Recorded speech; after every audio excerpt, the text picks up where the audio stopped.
Amados, a teologia, ela difere.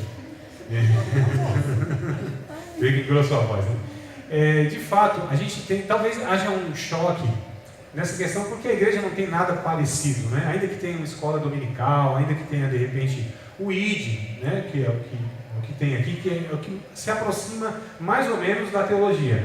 A teologia, a proposta de fato, ela é diferenciada, ela provoca, ela mexe com as nossas estruturas, no sentido que nos tira do conforto que a gente estava intelectual e etc. Então, assim, é diferenciado mesmo. Mas essa proposta visa trazer ferramentas para que vocês conheçam de fato a Bíblia Sagrada, para que vocês amadureçam o ensino, né, sistemático, que é esse ensino organizado. Ele tem essa proposta de estar dando ferramenta para que vocês compreendam as doutrinas básicas do cristianismo, para que vocês de fato identifiquem tudo que está por aí. E é para poucos, para alguns, né? Todos os obreiros deveriam estar engajados nisso. Quando não estão, eu questiono o chamado dessas pessoas, mas não vou entrar nessa questão. Agora, todo cristão deveria, no mínimo, ter um interesse no estudo bíblico. Teologia necessariamente? Não, cada um deve, né? E tem o direito de falar, não quero fazer teologia, mas eu quero estudar a Bíblia, estuda de outra forma, não tem problema. Mas o nosso intuito aqui é isso, é provocar vocês e estimular em vocês para que vocês mesmos se tornem pesquisadores, para que vocês tirem a conclusão de vocês, para que vocês não dependam do professor, para que vocês, depois de acabando o curso, tenham essa herança. Qual é a herança maior da teologia? É o conhecimento que a gente adquire ao longo do curso? Também, mas não é o principal. O principal é fazer com que cada aluno se torne um pesquisador. Tá certo? Que cada aluno tenha uma autonomia, uma certa autonomia, para que ele continue o estudo, para que ele tenha esse hábito de estudar. Isso é saudável, isso é necessário para se manter em uma vida equilibrada espiritualmente, doutrinariamente, para que a gente se proteja das heresias, do que está por aí, irmãos, que não é brincadeira não. Muitas pessoas, aliás, as igrejas estão cheias de pessoas vazias de Deus, por conta justamente dessas questões que nós estamos discutindo aqui. Louvado seja Deus pela vida de vocês, tá bom? Eu não lamento pelos que não estão, eu lamento por aqueles que querem fazer e não têm oportunidade de fazer. Eu lamento muito isso. E tem locais que não têm oportunidade. Vocês têm na igreja de vocês um valor acessível, né? Acredito que seja. Então, assim, um material razoavelmente bom, um professor razoavelmente também regular, vamos colocar assim na avaliação, né? Nem bom nem ótimo, mas regular. Ou seja, nós temos essa oportunidade. Há anos atrás nós não tínhamos essas coisas nas igrejas evangélicas. Em 2001, quando eu comecei a fazer a teologia, nossa, era uma raridade, era difícil demais, né? A gente não tinha acesso à internet como tem hoje, não tinha informações. Os ensinadores que a gente tinha no Brasil, ninguém sabia. Você era o cara lá da Paraíba, era o outro lá do Rio de Janeiro, era o outro lá de Brasília. A gente não tinha essa informação que a gente tem acessível. Então vocês têm alguns Nicodemos, você tem o Russell Shedd, embora falecido, mas tem aí material a rodo dele. Vocês têm um monte de gente aí, tudo gratuito. Então, assim, baixar e-book, os livros não são caros hoje em dia, né? Desde que eu comecei a fazer, então 17 anos para cá, nossa, barateou demais o livro. A gente não tinha condição de comprar livro de teologia. Então, assim, hoje a gente tem recurso, só não faz quem não quer, tá? Mas graças a Deus pela vida de vocês. Bora voltar aqui, fazer outro exercício de interpretação. Vamos lá, de um texto bíblico que necessariamente não é uma parábola, mas é um texto lá de Marcos, capítulo de número 13. Façam pergunta à vontade, interrompam à vontade, discordem à vontade, tá certo? Confronte o professor, né, irmã? Vamos lá. Só. Claro. Eu troquei a minha versão aqui, tá? Por causa da sua. Não, tudo bem. Essa versão que eu uso aqui, que a maioria da igreja usa, não é nem a melhor que tem. Essa é uma das piores. Na verdade é a que eu mais gosto também. Mas é uma das piores que tem no mundo. Por que eu uso, irmãos? Porque eu estou com essa Bíblia aqui, ó. Eu estou familiarizado com ela, né? Então eu estou com essa Bíblia já há quanto tempo, meu Deus do céu? Ô Jesus, deixa eu ver. Está aqui, ó. Para André, com muito carinho e amor. Te amo.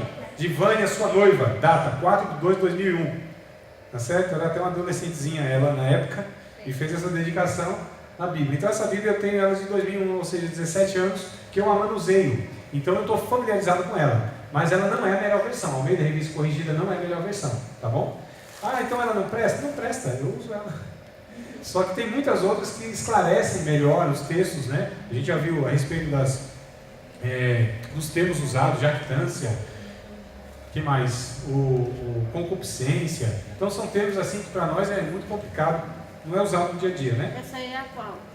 Almeida Revista e Corrigida. São esses termos arcaicos, essas expressões. Almeida Revista e Corrigida. Essa na linguagem é a pior que nós temos. Uma das piores que temos. Eu uso ela, não tem problema. Mas eu uso as outras tantas que eu tenho para. Quando você lê ela, eu fico assim. É isso, até eu. Então vamos lá, irmão. Marcos capítulo de número 13. Deixa eu pegar minha cola aqui. Capítulo de número 13, verso de número 24 até o 37. Vou pegar um texto aqui, fazer uma interpretação. Não é pegadinha, eu vou tentar fazer a interpretação mesmo, tá bom? Fique em paz, irmã Fabiana, tá bom? Marcos 13? Capítulo 13, é. Os irmãos falam assim: nossa, professor, eu pensei que você assim era inspirado por Deus, o Espírito te dava na hora. Não, irmão. Preciso de cola, preciso estudar antes. É isso, preparei a aula, tá bom? Eu acho interessante que nós pentecostais julgamos que tudo que é organizado não pode vir de Deus, né? Não pode. O negócio organizado não pode ser pelo Espírito Santo. Tem que ser tudo assim, de sopetão, desorganizado na hora. Não é, irmão? É um negócio esquisito, meu Deus, como é esquisito. Deus disse para nós sermos diferentes e alguns preferem ser esquisitos. Então vamos lá, Marcos 13, verso 24. Bora ler junto? Do 24 eu vou ler até o 37, tá? Ora, naqueles dias, depois daquela aflição, o sol se escurecerá e a lua não dará a sua luz, e as estrelas cairão do céu, e as forças que estão no céu serão abaladas. E então vir o Filho do Homem nas nuvens com grande poder e glória. E ele enviará os seus anjos, ajuntará os seus escolhidos, desde os quatro ventos da extremidade da terra até a extremidade do céu. Aprendei, pois, a parábola da figueira. Olha só, é uma parábola, isso não era, mas tem um trecho aqui que é parábola. Quando já o seu ramo se torna tenro e brotam folhas, bem sabeis que já está próximo o verão. Assim também vós, quando virdes sucederem essas coisas, sabei que já está perto as portas. Na verdade vos digo que não passará esta geração sem que todas essas coisas aconteçam. Esse versículo que é o difícil para que a gente entenda, mas calma, vamos continuar a leitura, depois a gente volta dele. Verso 31. Passará o céu e a terra, mas as minhas palavras não passarão. Continua o texto, tá, irmãos? Deve ter aí um títulozinho, desconsidera ele. Mas naquele dia e hora ninguém sabe, nem os anjos que estão no céu, nem o Filho senão o Pai. Aí a pergunta que surge é: então Jesus não sabe o dia? Opa, calma que a gente trata isso aí depois. Olhai, vigiai e orai, porque não sabeis quando chegará o tempo.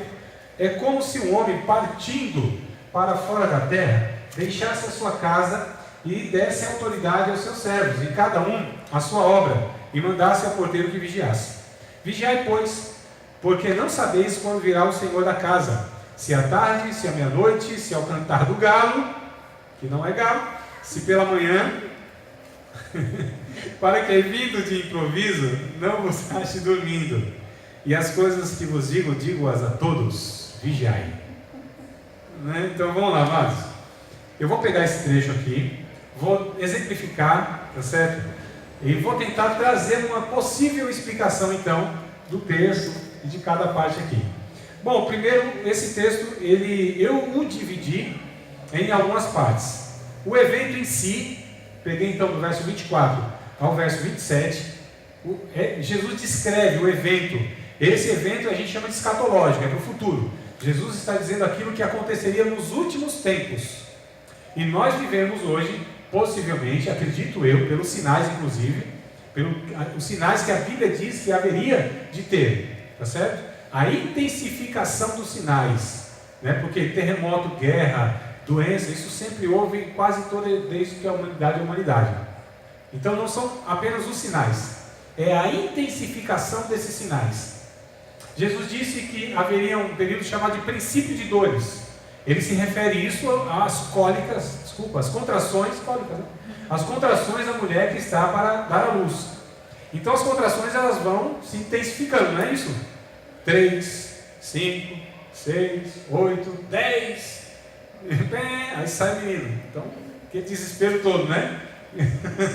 É isso que Jesus está falando sobre a intensificação. Esses sinais eles vão se intensificando. Havia guerra? Havia guerra. Nossa, mas no século passado houve mais guerras do que toda a história para trás da humanidade. Então se intensificou. Sempre houve doença? Sempre houve doença. Mas as pestes e as doenças que há, né, de algum tempo para cá, nossa, tem se agravado, tem se intensificado. Sempre existiu o não amor à família? Sim, mas a gente percebe que isso tem se intensificado. E por aí vai. Então a intensificação desses sinais é que mostra que nós estamos no princípio do fim. Certo, amado? Calma, mas não se alerte. Não vá nessa onda aí desses pregadores sensacionalistas, que quando aparece lá um fulano lá, diz: isso aqui é o anticristo. O Papa já foi o anticristo. O Obama já foi o anticristo. O Hitler já foi o anticristo. Eu estou falando na abordagem dessas pessoas, tá? O Lula já foi o anticristo. Não, Lula, desculpa. Estou brincando, né? Então, assim, quando aparece alguém no cenário mundial, aí já vem esses pregadores dizendo que é o anticristo e está no final dos tempos. Essa coisa sensacionalista, irmãos, não cabe para nós, né?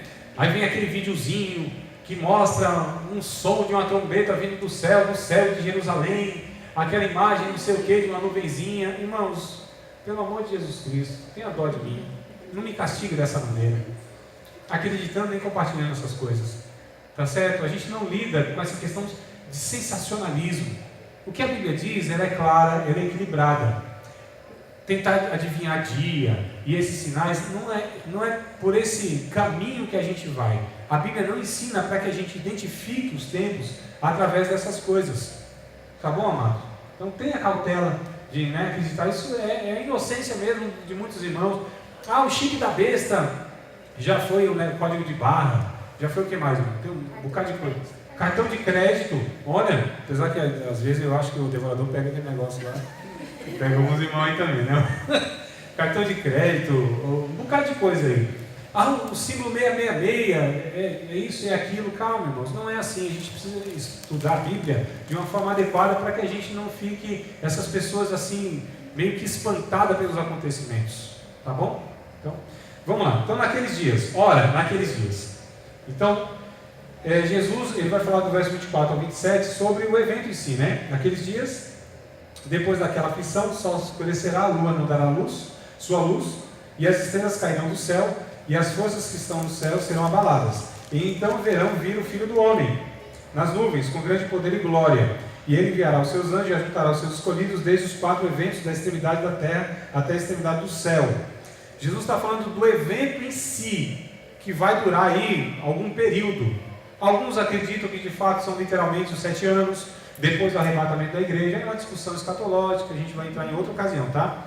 A questão é, no verso 24 e 27, Jesus está falando de um período, não é de um dia, não é de uma semana, é um período, tá certo? Verso de número 28, aqui do 28 ao 31, eu estou dividindo o bloco de texto, irmãos, tá? Esse é o exercício que eu proponho para vocês, quando vocês forem estudar um trecho da Bíblia, que pegue esse trecho, de fato, do início ao fim, de quem falou, quando iniciou e quando acabou, que vocês possam fazer divisões, se houver divisões, como é o caso desse texto aqui. Então eu estou propondo isso para vocês. Então há outra divisão que eu fiz, do verso 28 até o verso de número 31. Esse período eu chamei de um tempo conhecido. Jesus está dizendo que um tempo que poderia ser identificado por todos os cristãos, que tem discernimento bíblico, doutrinário, espiritual. Certo? Então Jesus disse, haverá um tempo que vocês poderão identificar. Porque perguntaram para Jesus, Senhor, mas que sinal haverá da tua vinda? Aquela coisa toda, porque o que o povo queria? Alguma coisa assim, estrambólica, miraculosa, alguma coisa assim sensacional, não é? Igual como queria agora. Exatamente, Job, exatamente isso. Então eles queriam, o ser humano gosta desse negócio, a gente quer saber como que é, se o senhor vai vir assim cavalgando no cavalo branco e tal, e descendo a espada em todo mundo, como que é esse negócio? Jesus diz assim, seus hipócritas, estou falando com vocês não, estou falando de Jesus, pelo amor de Deus, tá? Talvez não estou muito bem visto aqui de umas aulas para cá, e ainda está ofendendo a gente, agora pronto. Jesus diz, seus hipócritas, vocês sabem discernir os tempos e as estações, quando o céu está rubro, escurinho, opa, no outro dia vai ter sol, então vocês sabem distinguir essas coisas, não sabem distinguir o final dos tempos?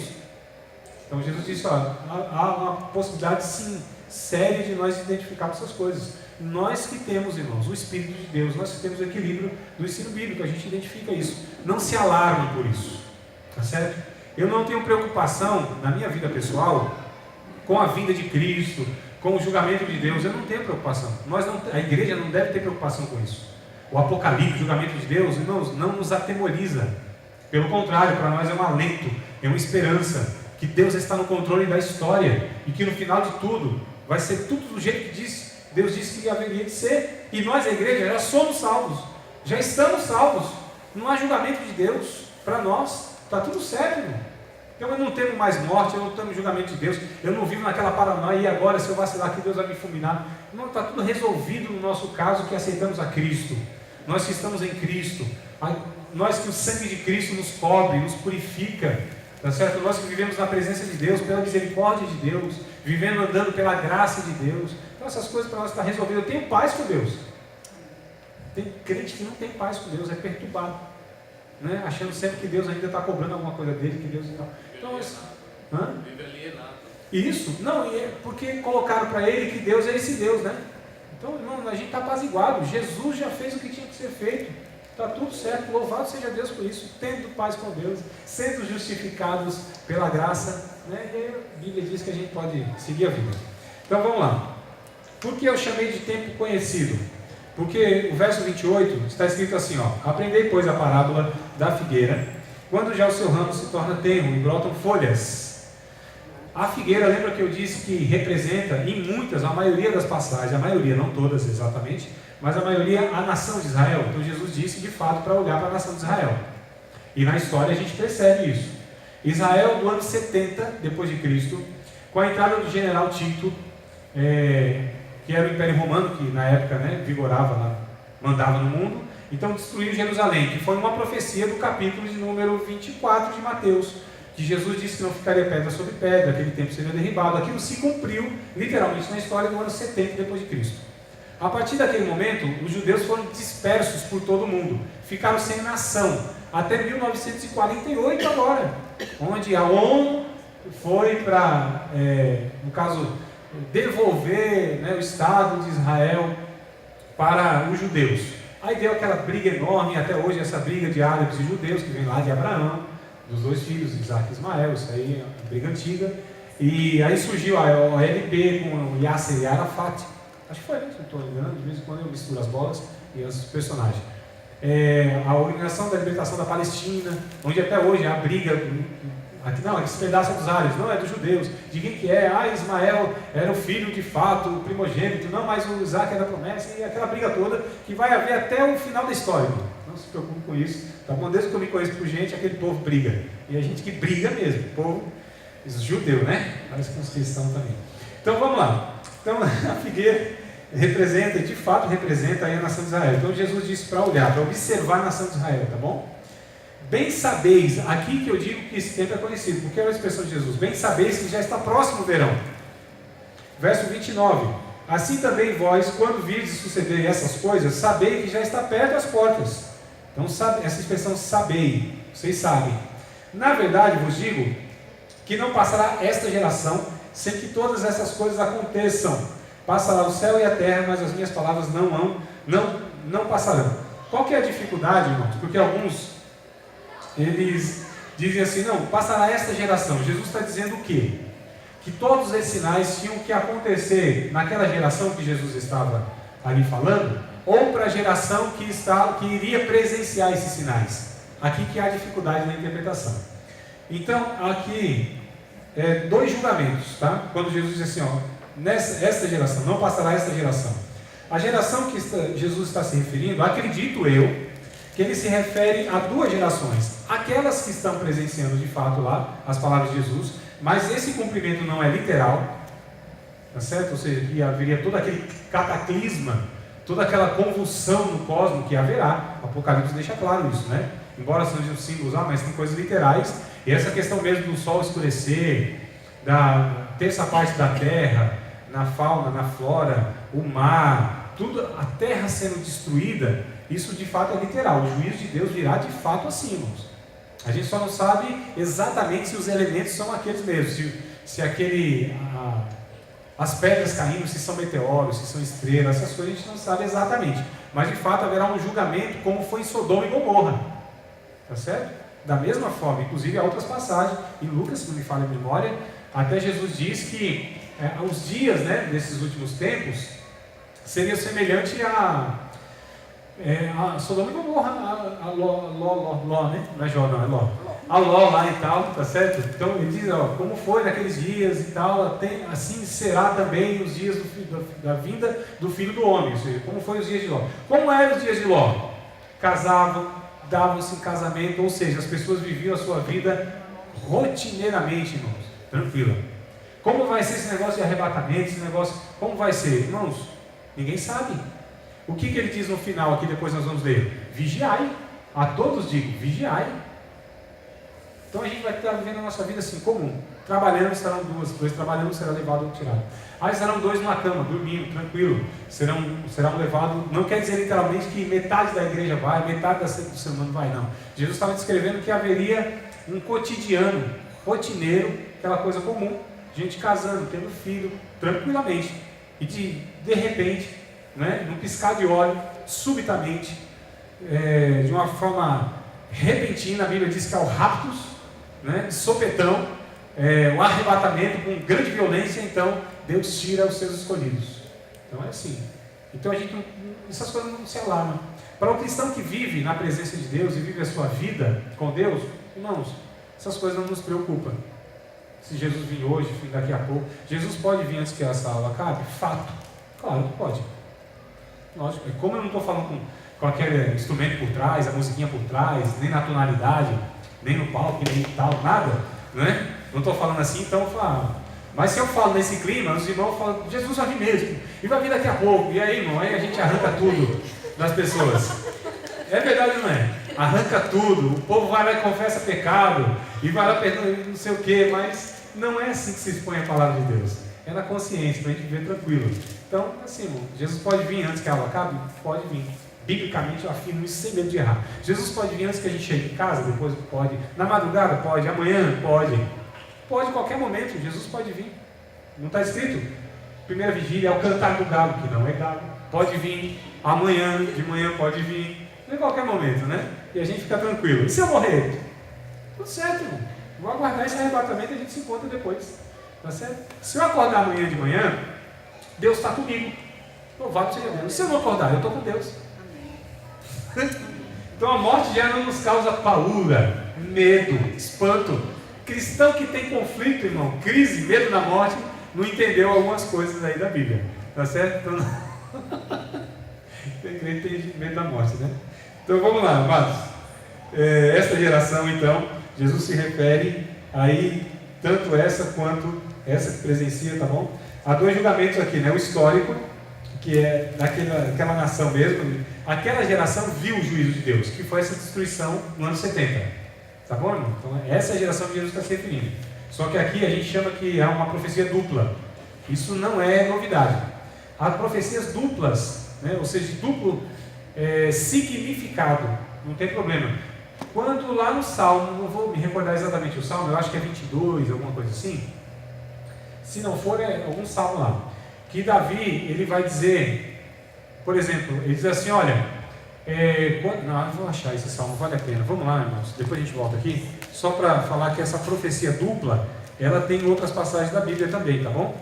O Salmo, deixa eu ver, onde ele diz sobre o seu amigo, que é junto para a casa de Deus, aquela coisa toda, e o povo meneava a cabeça, e o povo dizia para ele, olha, deixa eu ver, 22, Deus meu, por que me desamparaste? Ele está lembrando de alguma coisa? Não? Né? Mas Davi estava falando a respeito dele, da sua situação, da ocasião que ele passava. Deus meu, por que me desamparaste? Por que te alongas das palavras do meu bramido e não me auxilias? Deus meu, desculpa, eu me engasguei. Deus meu, eu clamo de dia e tu não me ouves, de noite e não tenho sossego, porém tu és santo que habita entre os louvores de Israel. Deixa eu pegar aqui mais um pouquinho para frente para vocês verem aqui. Deixa eu ver, verso de número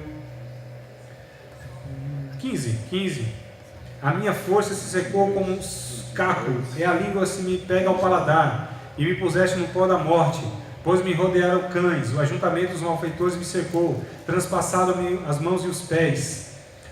Poderiam contar todos os meus ossos, eles vêm e me contemplam, repartem entre si as minhas vestes, lançam sorte sobre a minha cabeça. Estão lembrando de alguma coisa? Jesus. Isso é alguma coisa semelhante? Não é? Mas o Davi estava passando uma situação, ou seja, era uma ocasião histórica, ele estava passando aquilo naquele momento, mas também tinha um significado profético, tá certo? Então era uma profecia aqui que a gente fala que é para o futuro, mas também era uma realidade que estava sendo presenciada naquele momento, que é o que Jesus está se referindo aqui. Quando Davi diz assim, olha, sobre o seu conselheiro chamado Aitofel, que o traiu ele, entregou ele lá depois, né?